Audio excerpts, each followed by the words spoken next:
Thanks so much. How much time do you spend on the screen? Lacey, what do you think? I think my phone tells me 5 hours a day. Oh my gosh. I know, that sounds like way too much. Mine was crazy this last week, yeah. Oh gosh. Well, just like everyone else, we feel like we're on our phones, our devices way too often.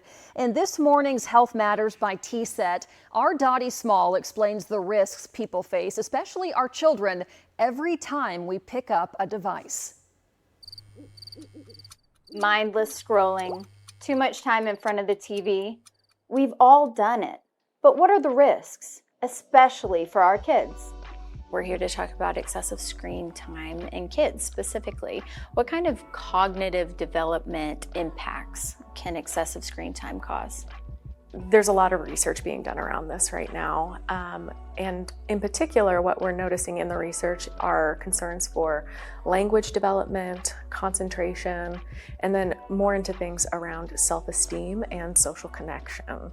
So when we have screens, either TV or in particular with social media, where you have so much information happening so quickly, our ability to stay focused for long periods of time changes, and our dopamine receptors are kind of overloaded. And so not only are we craving more and more of this thing, but we're craving it in smaller and smaller bites and more quickly. What kind of behavioral issues can children maybe have if they spend an excess amount of time on a device? They become more irritable or even have some aggressive behaviors. And this could be because device time, screen time disrupts sleep.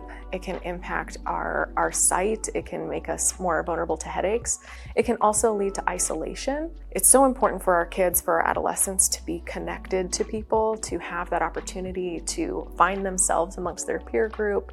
Are there any specific things that parents or adults and guardians can do to help limit that so that their child can succeed?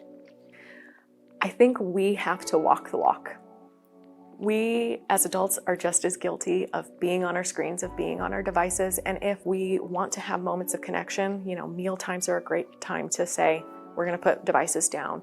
An hour to 2 hours before bed, devices are off and we're putting them out of the room because we wanna protect sleep.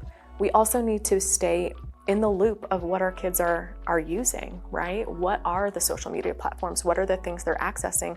And can we help have conversations around what is reputable content and what might be harmful content, or how we can help explain some of the things that they're seeing? We're talking about, did you see that facial expression? Why do you think this happened? And it allows conversation and connection.